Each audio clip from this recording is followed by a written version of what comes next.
Hey. Hello, everybody. Welcome to the Pop and Prose podcast. If you're watching the video of this, you will probably see a very familiar face next to me, and that is my guest, Mr. Robert Chazz Chute. Welcome back to the show, Robert. Hey, buddy. Good to see you again. Well, thank you, my friend. It's good to see you. For those who didn't see it, we did a show, I guess, back in the spring. Actually, it was right around April Fool's Day because we did it about funny songs, novelty songs, and Right. we covered a lot of interesting tunes in that show, didn't we?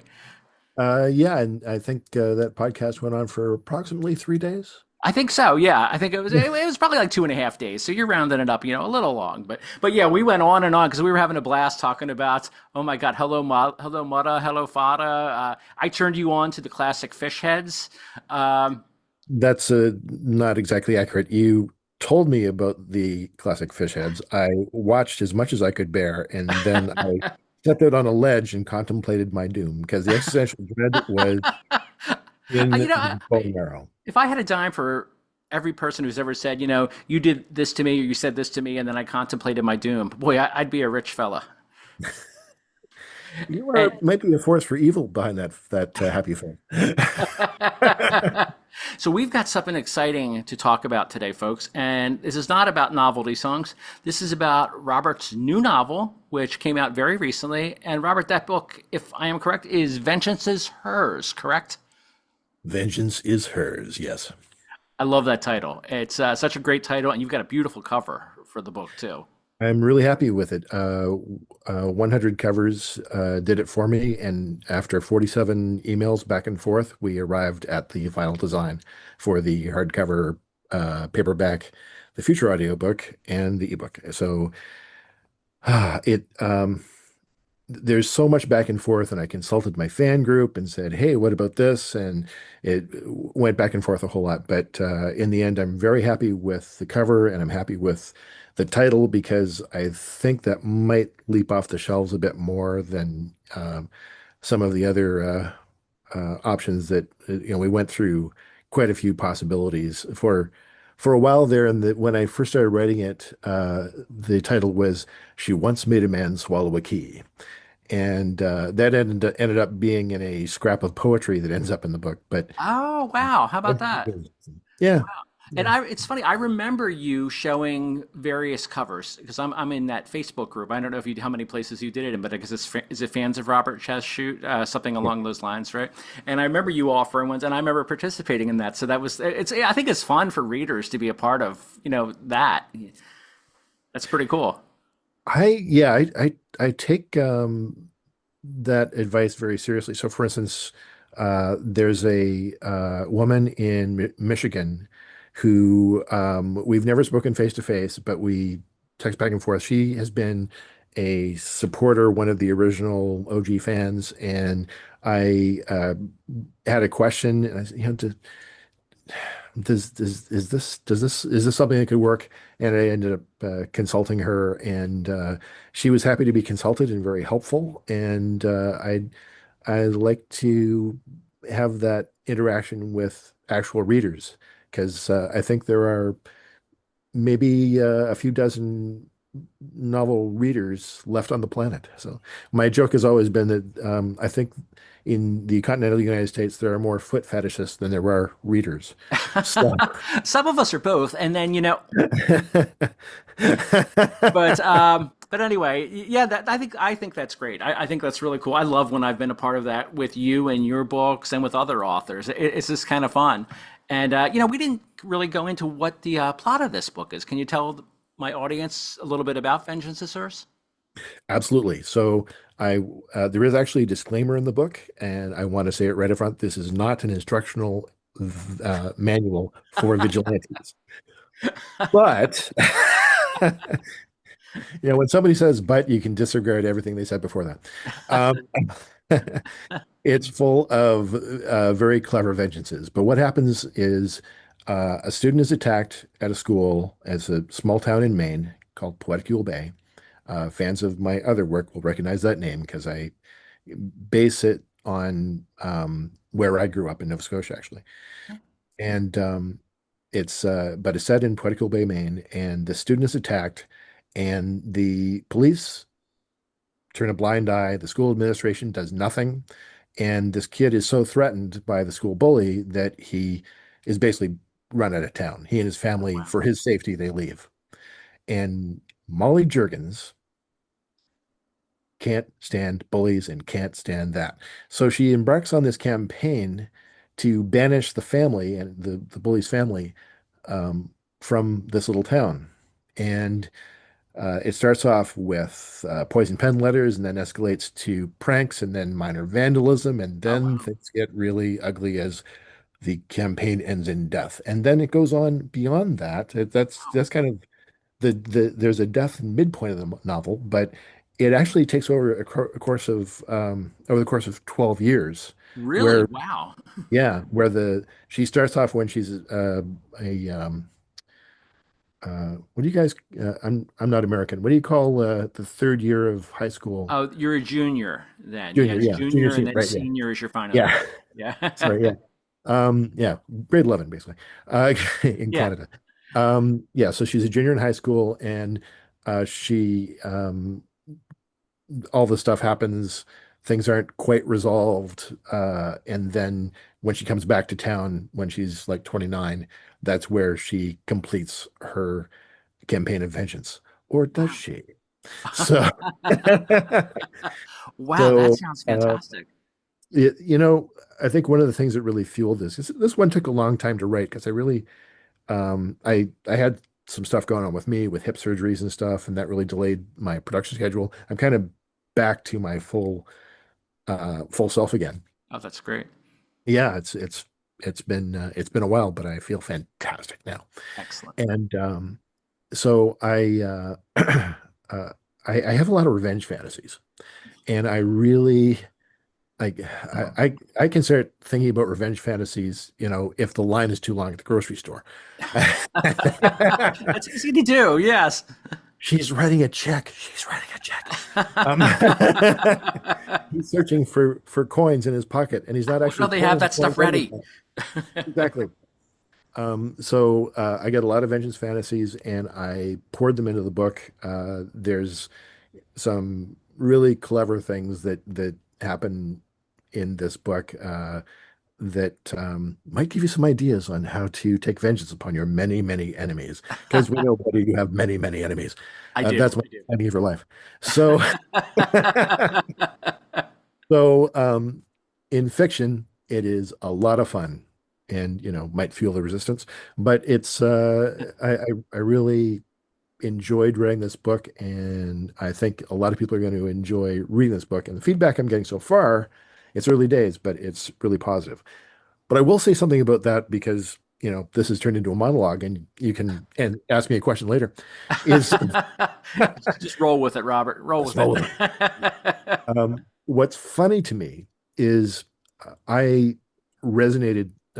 My previous book was called Endemic, and it was I like strong female protagonists, and I really resonated with that protagonist. And I, with Molly Juergens in Vengeance is Hers, I really resonate with, as I guess, you know, you write these characters, you kind of fall in love with them in Yeah. some level. And I really resonated with her quest for vengeance, her self-righteous fury, it's, you know, it's that king of the universe syndrome. You know, if Yeah. everybody would just listen to Rob, everything would be fine. If everyone just did as I said, I've you been know. saying that for years. I'm going to put that in all the promotion for this episode too. Everyone should just listen to Rob. If everyone just listens, but nobody listens to Rob. But if they did, It sounds like a um, sitcom. Nobody listens it to it.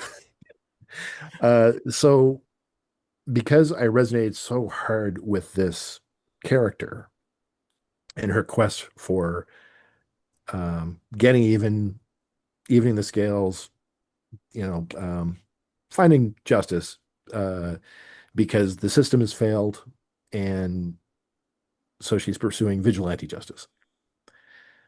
And the feedback I've gotten so far is people enjoy the character a lot. They, you know, like what she does, all that stuff. I said when my wife read it, I said, She who must be obeyed. Please tell me what stood out to you. And she I said, love that nickname for her. um, she said, I really liked the milk vengeance, which has nothing to do with lactose intolerance, by the way. I won't spoil it, but I'm intrigued. yeah, it's fun. Uh, but here's the thing. The feedback I got was, you know, this character is great and the action story, all that. She's kind of messed up, huh? And I thought, I really identify with this character. Have I identified with this character? Do I need therapy? Have I identified with this character too hard? Do I have a problem? Ultimately, I think the story is about addiction because she really can't stop herself. Even when there's an interlude in the book right after the first death, where she goes away and she tries to live a normal life, and she just can't. It's it's like asking Bruce Wayne to go, get over your parents' death. You went to the opera, you met a mugger, it went badly. Just go have some fun, fella. Yeah, you got a lot of money. You could, it's just calm down. And Bruce Wayne does not calm down. And Molly Juergens, she tries to rein it in and tries to rein it in and tries to rein it in, but it keeps on popping out. When she's a professor at a small Midwestern university called Greenbrier, um, she she ends up dealing with, administration that they don't get along and a particular student they don't get along. And her natural propensities pop out again. Ah, And okay. so Well, it's a sociopath trying to live a normal life is, and I didn't think of her as a sociopath as I wrote it. That's the kind of feeling that readers are getting like, yeah, this is an anti-hero. And I thought, oh, I I thought I was writing hero, maybe not quite. well, it's funny because the heroes can be defined in many, many ways. I know there's so many popular things, or there have been so many popular things over the last decade or so, where it is an anti-hero in one way or another. You mentioned how you made a joke out of it, but am I a sociopath for identifying so much with her? Lisa and I recently were watching. The latest version of Dexter. Are you familiar with the Mhm. TV series Oh, Dexter? very, yeah. Oh Love yeah, well we Dexter. were watching the one that was the prequel, Dexter: Original Sin, and Yeah. we were both loving it, and we loved the original series, of course. And but she was saying almost every episode, is it wrong that I always root for him? Is it wrong that I'm always like hoping that this killer is going to kill somebody? And I think part of it is probably like you said earlier about your book, Dexter goes after bad guys. People who have. You mentioned bullies. Your story started off with bullies. I think a lot of people were going to be able to relate to your book because most people don't like bullies. Mhm. Unless you are a bully. We see a lot of that in the world sometimes, even with well-known people who seem to be bullies. But I think most people want to see bullies get their due. So I would think a lot of people are going to be able to relate to that. It's just much like I said, things like Dexter and other popular things where you know it's nice to see the bad guys not get away. Yeah, I do love a good story of comeuppance, Yes. and that's definitely at play there. And watching Dexter, one of the thing that I think they ended up betraying the premise of the show when they finished the original series, and of course they had to come back to try to fix it. It was so Yeah. bad. Um, because I really love the first four seasons, and after that I Yes. felt it kind of lost its way. Yeah, I But agree. what I felt they did with betraying the character was we watched it to watch him get away with it. Hmm. And when there was this feeling, I think, on the part of the show is we have to uh, come up with a moral ending where even though he's killing worse people, the serial killer still has to get caught. And that's not why we watched Dexter. Yeah, exactly. And I think, well, did you watch the one New Blood? I guess that they came back where he was. I think he was in Canada, hiding out in Canada as a Yeah, lumberjack or something.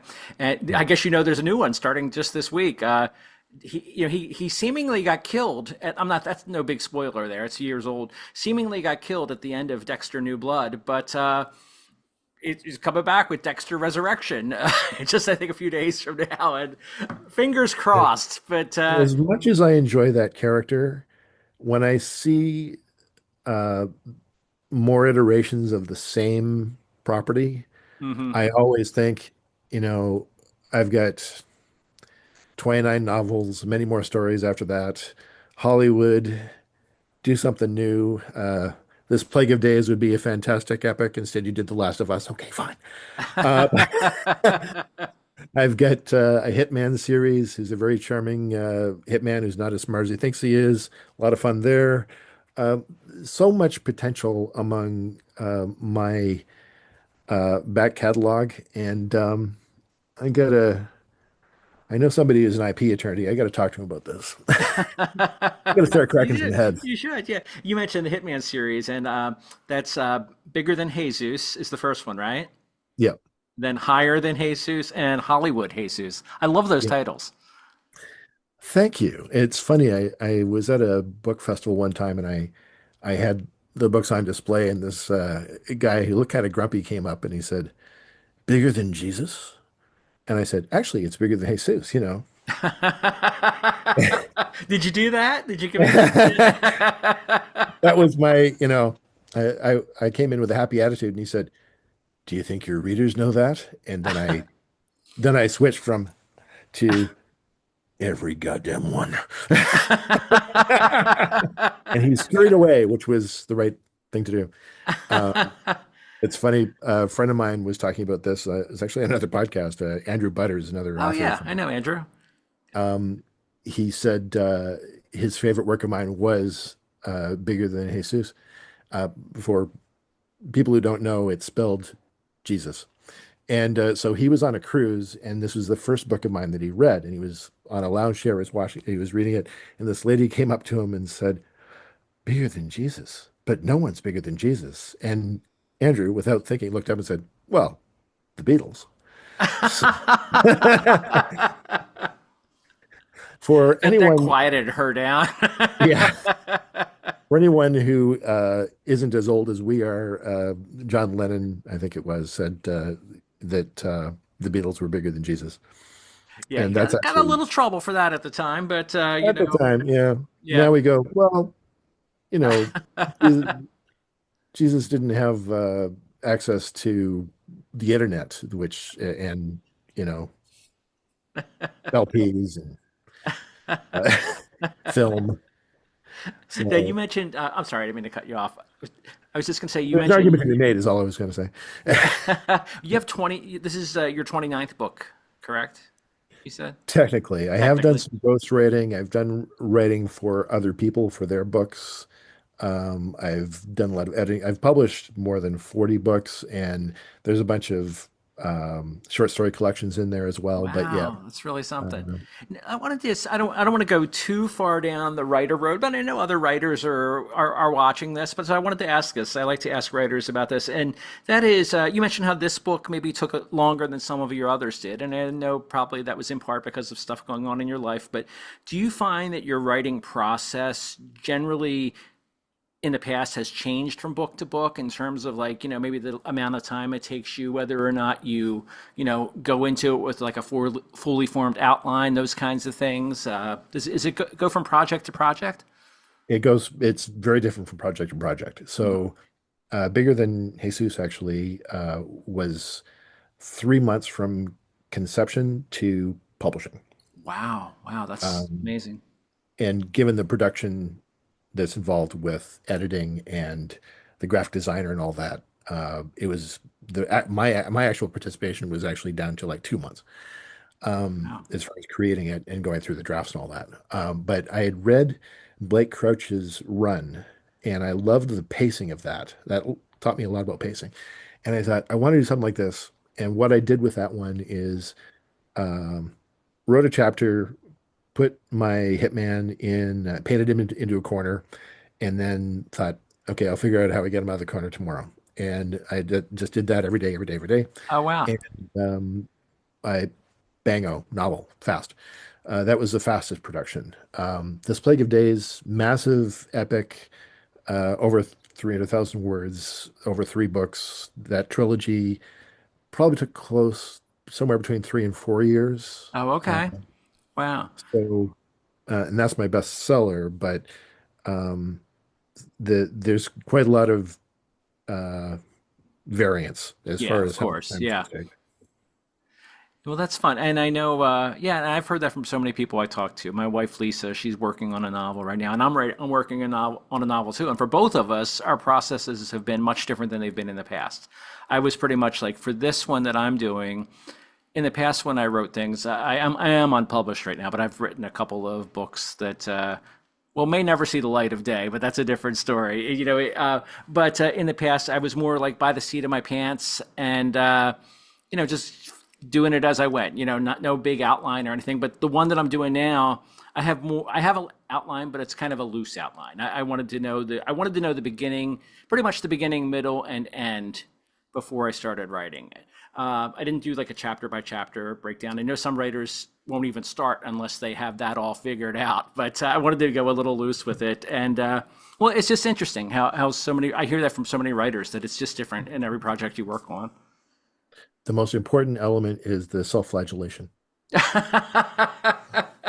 Along those lines, I wanted to mention this. Earlier today, we're recording this on July 7th, 2025. You had done a post. I saw it on Facebook, but I know you are like everywhere now on the internet, where you gave some writing advice. And one of the things that I loved in there that you said was that it's good for people to have trauma in their life. Isn't that right?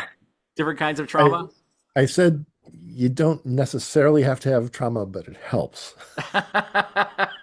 So I think it was something like if you had parents, trauma. If you didn't have Yes. parents, trauma. If you had siblings, head trauma. Yeah. If you were in high school, trauma. Yes. Yeah. Yes. Yeah. Yeah. And I love the one too about how a flat butt is really helpful for writers to have. If you are committed to writing a book, you will develop that. Yes. It's true. And Hey, possibly I hunger. do want to go back to Vengeance is Hers right now because you were going to share a passage from that book, if I recall, if you'd still like to do that. Yes, we should set this up with something. People who are members of my fan group, there's um, a lottery exercise I go with, where I ask people, if you're in the fan group, do you want to lend your name to a character in the book? And it's funny, I was just talking to somebody about this today because his sister was also in the book. Oh, And the character is Janice Bull. And I never give um, this opportunity, if you want to call that, to a major character who's going to get killed off horribly. Because I did that once. I had this beta reader years ago who I said, do you want your name in the book? And he said, sure. And it was somebody who was a bit more major, and they got killed off horribly. Because, typically in a lot of my books, there's a high body count. A lot of people die. And he, it's not that he didn't react, he did not react poorly, but I remember meeting up with him and he was visibly squirming. Like, I didn't really care for that.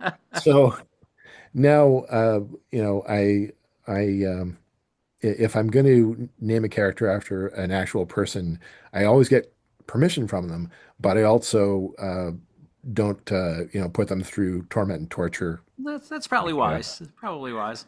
yeah.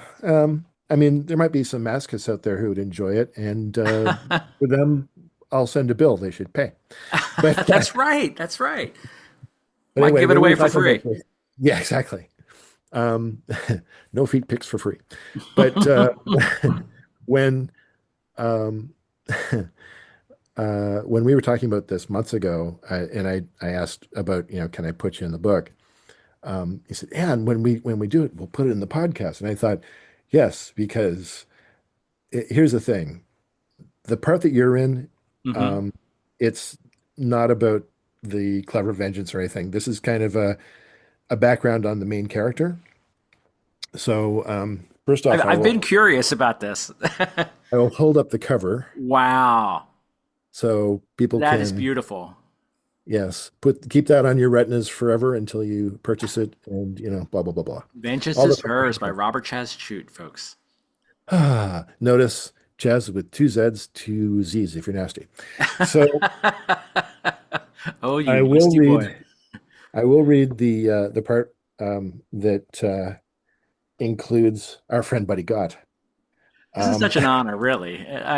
This is whoa, sorry about that. And wow. It's also, okay. I should say this is not the first time you've been in one of my books. No, it's You not. you won the lottery before too. I did. Um, I was in Endemic, right?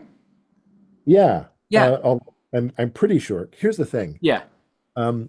Years later, I've revisited other work, and people said, what about a sequel to this or that? And I go, I can't remember the main character's name. Okay, so this is just about a page and a half. So, and this is character development time as opposed to how to get terrible revenge on someone with milk. For that, you have to read the book. Okay. Um, but this to set this up briefly, uh, Keith Fawn is the bully, and uh, they meet up years later at a cafe, and they're across the table from each other, and it's anti-hero versus villain across the table from each other. And the villain says, Keith says, "So what happened with you? Did you get married, divorced, or what?" "A what?" she said, and left it at that. Even if they were both immortal, eons could pass, and Molly would never share any personal information with Keith Fawn. Molly had had a bunch of bad dates, one exceptionally terrible date, a couple of serious relationships, and a situationship. Not in that order. And she had one great romance. Soon after Molly received her PhD, Molly got her first and only marriage proposal. A master's student had become obsessed with her and dead Canadian writers, possibly in equal measure. "Let's live in libraries and exist in books," he said. It was a tempting offer. Buddy Gott was the only person to whom she confessed everything she had done. Buddy wanted to pursue his doctorate in Montreal and write his thesis on the works of Mordecai Richler. Buddy claimed that Richler had changed the course of his life with one quote about how pure artists were the unacknowledged legislators of the world. He was a good man, and for a time Molly felt safe in his goodness. She also thought they were too different from each other. She feared she might fall back into old habits one day. Not with him, never with him. Buddy was the kind of person she wanted to protect. "I've got a job lined up at Greenbrier," she told him. "That's too far from Montreal, isn't it? I can't do that to you." "What if I want you to do that to me?" "Everything's too fragile." "Not me, not love." "Me then," she said. "I'm made of glass and afraid of falling. You know why." "They call it falling in love, but it's really a leap of faith," he said. "I worry I might be too damaged to be with someone so nice." "From all you've told me, I know you're brave, but not enough for a chance for us?" "Not enough for someone so important," she told him. "You're a complex kaleidoscope of chaos, Molly." "You are sweetness," she replied, "and you are a sweet mess." At that, she smiled and wept at the same time. Buddy held her close and whispered, "L.P. Hartley wrote, 'The past is a foreign country.' Not for you, Molly. You live there, all the way back there in the dark." As she stared at Keith across the table now, it was as if Buddy had just spoken those words. It may be cold and lonely, she thought, but down here in the darkness is where the sea creatures live. This is where we feed. Buddy had been right. Molly was back in Poetical Bay, trapped in the past, her mind a broken time machine. Since Boston, Buddy had moved on, forward into a future, to find the greatest love of his life. He did go to Montreal to work on his doctorate. That's where he met his future wife. In the end, Buddy's leap of faith had landed him, softly and happily, in Wilmington, Delaware. Molly knew all this because she listened to his podcast, Pop and Prose, in which he interviewed writers and discussed pop culture. He wasn't teaching English for a living in Montreal, so he must have loved his wife even more than dead Canadian writers. Wow, That is awesome, really. First of all, I am so honored to be in there, and you surprised me there by mentioning the show too. That's really great. Thank you for all that, and boy, that's some great writing there. That's really a good scene. You have some great lines there. I love that one about the kaleidoscope of what the heck was it that you Complex said? chaos. Com- Yeah. yeah. Oh, so good, Robert. So good, and thank you so much. Boy, what an honor.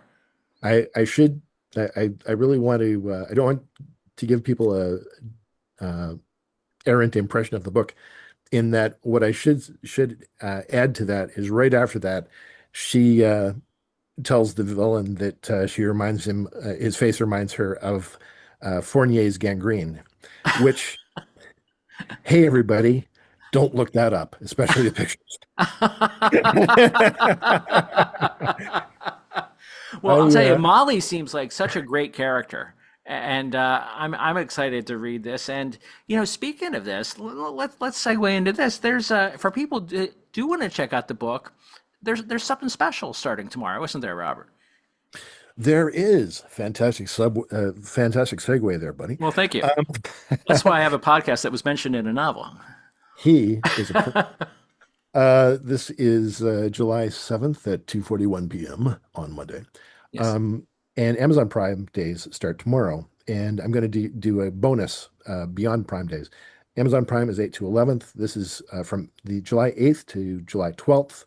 You can get the ebook Vengeance is Hers for free Wow. because I am looking for reviews. This is a brand new book. It's been in a very short time, and I once I have more reviews on it, I'm doing a very soft launch, and it's going to be a constant drip of off in the future until the sequel and all that stuff.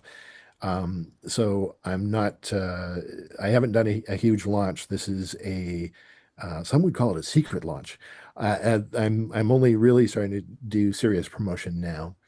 But it's going to be available for free for download, the ebook, from July 8th to July 12th for anyone who wants to read it. And if you love it, if you like it, please review it.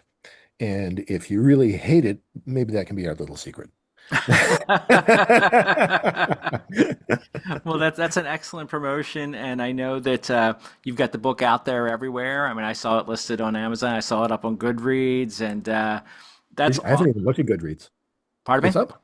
It's up Yeah. on Goodreads. I haven't looked there. Oh, yeah, yeah. Oh, I'll have to look at that. That's funny. Um, somebody put it up.